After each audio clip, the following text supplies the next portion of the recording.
नमस्कार। मैं प्रज्ञा गुप्ता एक बार फिर से उपस्थित हूँ आप सबके बीच। आज मैं आप सबको भाषा का आकृति मूलक वर्गीकरण के बारे में बताऊंगी। भाषा का आकृति मूलक वर्गीकरण स्नातक एवं स्नातकोत्तर दोनों के पाठ्यक्रम में सम्मिलित है। आकृति मूलक वर्गीकरण को समझने से पहले हम संसार की भाषाओं के वर्गीकरण को थोड़ा देख लें। संसार में बोली जाने वाली भाषाओं का सर्वमान्य वर्गीकरण कठिन है, फिर भी संसार के भाषा शास्त्रियों ने इस दिशा में अनेक प्रयास किए हैं और संसार की भाषाओं को वर्गीकृत करने के लिए कुछ आधार सुझाए हैं, जिनमें प्रमुख आधार जो हैं वो आप देख सकते हैं। जैसे देश के आधार पर भाषाओं का वर्गीकरण करने का प्रयास किया गया है, जैसे भारतीय भाषाएं, चीनी भाषाएं आदि। उसी तरह महाद्वीप के आधार पर भाषाओं का वर्गीकरण करने का प्रयास किया गया, जैसे यूरोपीय भाषाएं, एशियाई भाषाएं, अफ्रीकी भाषाएं आदि। वैसे ही परिवार के आधार पर जैसे भारोपीय भाषा, आर्य भाषा, द्रविड़ भाषा आदि परिवार के आधार पर वर्गीकरण किया गया। वैसे ही काल के आधार पर जैसे प्रागैतिहासिक भाषाएं, प्राचीन भाषाएं, मध्ययुगीन भाषाएं, आधुनिक भाषाएं आदि। उसी तरह से भाषाओं की आकृति के आधार पर जैसे योगात्मक और योगात्मक भाषाएं, इस तरह से वर्गीकरण किया गया है। इसके अतिरिक्त कुछ विद्वान धर्म के आधार पर जैसे संस्कृत को ब्राह्मणों की भाषा, उर्दू को मुसलमानों की भाषा के रूप में वर्गीकृत करने के पक्षधर हैं। लेकिन कुछ विद्वान भाषा प्रभाव को दृष्टि में रखकर वर्गीकरण का पक्ष लेते हैं और इन सभी प्रकारों में केवल भाषा परिवार और आकृति के आधार को ही अधिक महत्व देते हैं।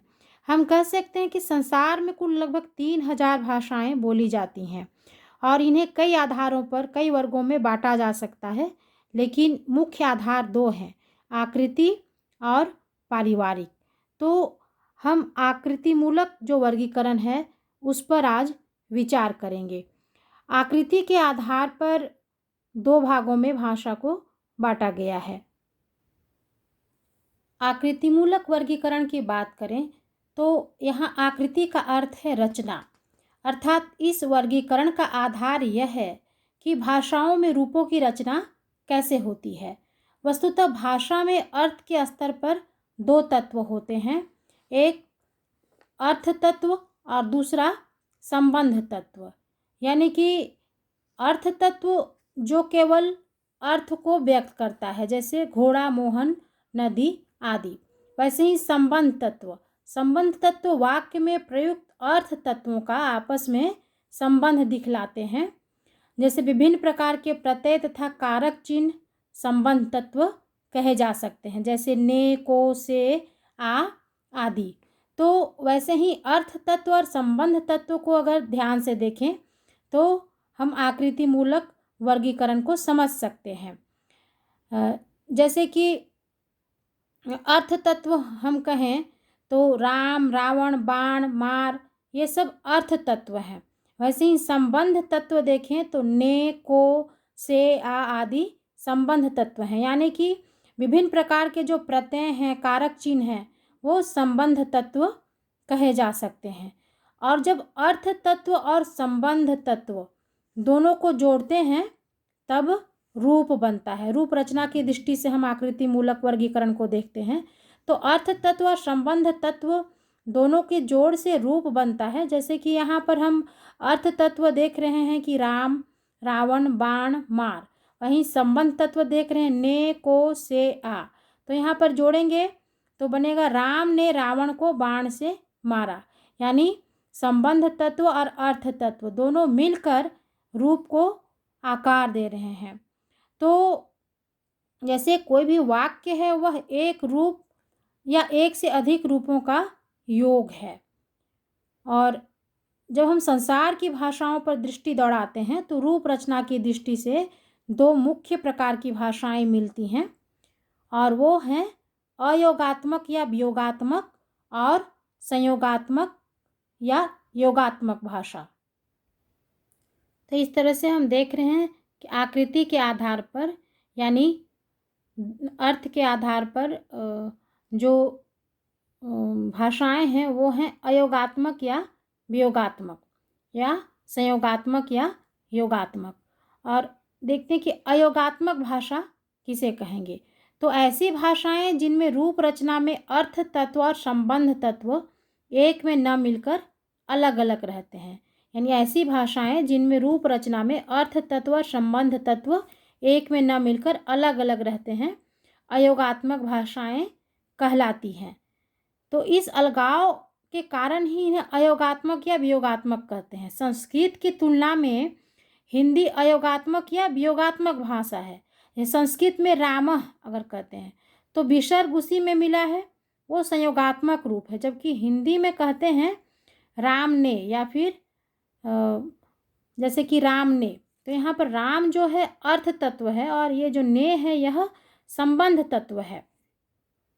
वैसे ही जाता है कहते हैं तो हिंदी में जाता और है अलग अलग है, लेकिन संस्कृत में गच्छति एक साथ है।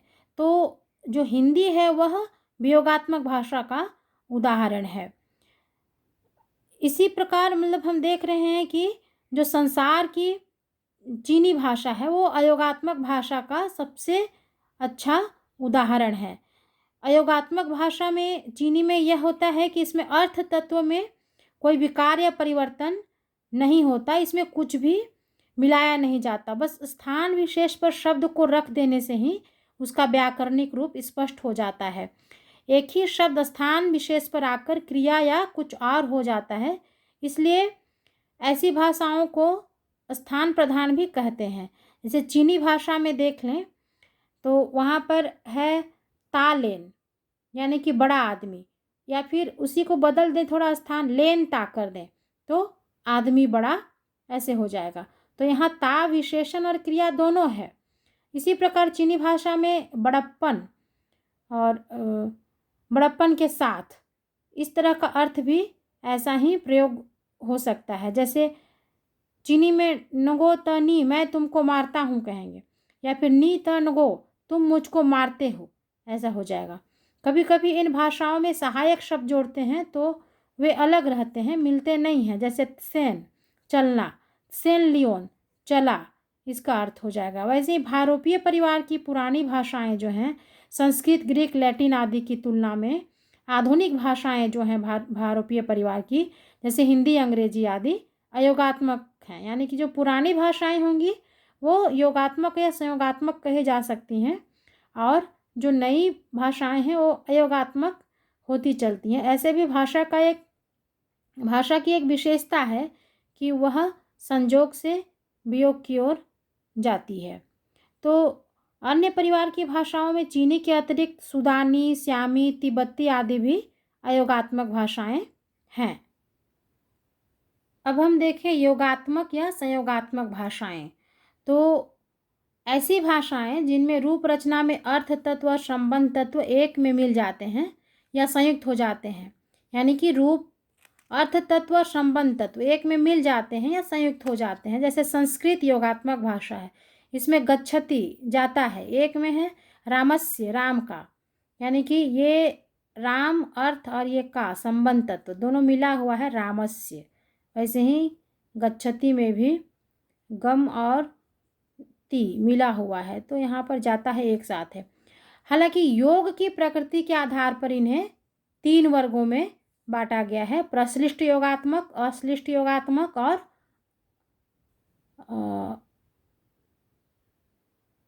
श्लिष्ट योगात्मक। अब हम प्रश्लिष्ट योगात्मक को देखें तो इनमें अर्थ तत्व और संबंध तत्व इतने मिले जुले रहते हैं कि उन्हें अलग अलग करना प्रायः असंभव होता है। जैसे ऋतु से आर्तव, शिशु से शैशव। दक्षिण अमेरिका की भाषा है चेरोकी भाषा, और यह जो है प्रश्लिष्ट योगात्मक का बहुत अच्छा उदाहरण है। हम एक उदाहरण के द्वारा इसे समझने की कोशिश करेंगे। यह जो चेरोकी भाषा है इसमें हम देखेंगे कि वाक्य के सभी पद ऐसे मिल जाते हैं कि उन्हें पहचानना कठिन हो जाता है। प्रश्लिष्ट योगात्मक भाषा की भी विशेषता है कि इसमें अर्थ तत्व और संबंध तत्व इतने मिले जुले रहते हैं कि उन्हें अलग अलग करना थोड़ा असंभव है।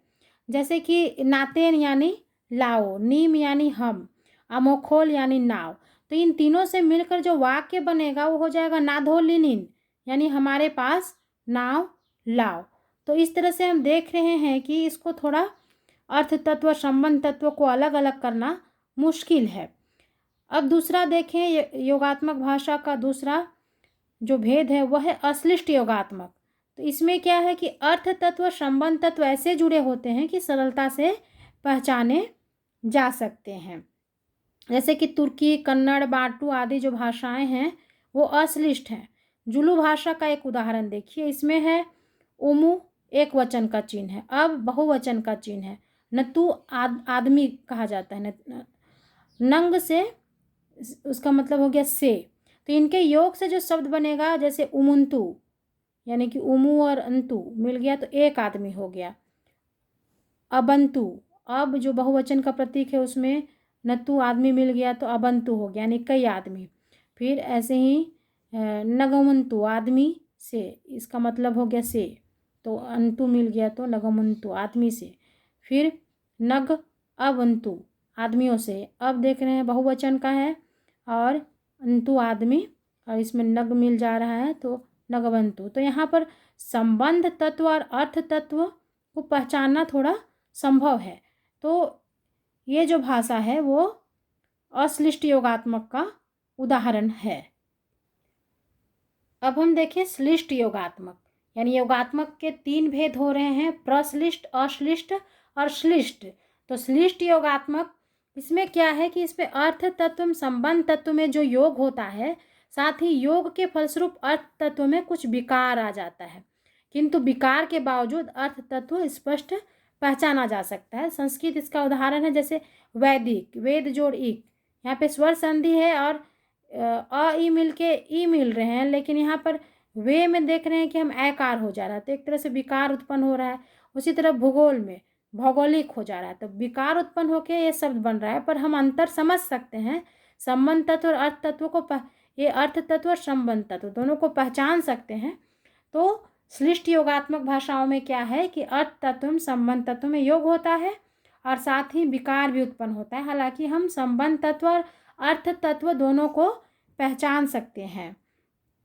यहाँ पर एक और उदाहरण देख सकते हैं कि अरबी भाषा में देखते हैं कि क त ब धातु है और जिसका अर्थ होता है लिखना, तो उससे कई शब्द बनते हैं, जैसे कातिब यानी लिखने वाला, किताब तो जो लिखा गया, कुतुब बहुत सी किताबें।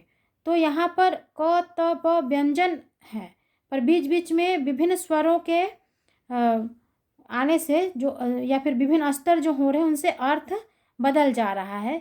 तो ये श्लिष्ट योगात्मक भाषा का उदाहरण है अरबी। हालांकि यहाँ पर विकार उत्पन्न हो रहा है, उसके बावजूद जो अर्थ तत्व और संबंध तत्व है वो पहचाने जा सकते हैं। हम देखें कि भारोपीय एवं सेमेटिक परिवार की जो भाषाएं हैं वो श्लिष्ट योगात्मक के अंतर्गत आती हैं। तो इस प्रकार हम देख रहे हैं कि आकृति मूलक वर्गीकरण में 2 प्रकार की भाषाएं हैं। पहला वियोगात्मक या अयोगात्मक और दूसरा संयोगात्मक या योगात्मक। और संयोगात्मक भाषाओं के भी 3 भेद हैं, प्रश्लिष्ट योगात्मक, अश्लिष्ट योगात्मक और श्लिष्ट योगात्मक। धन्यवाद।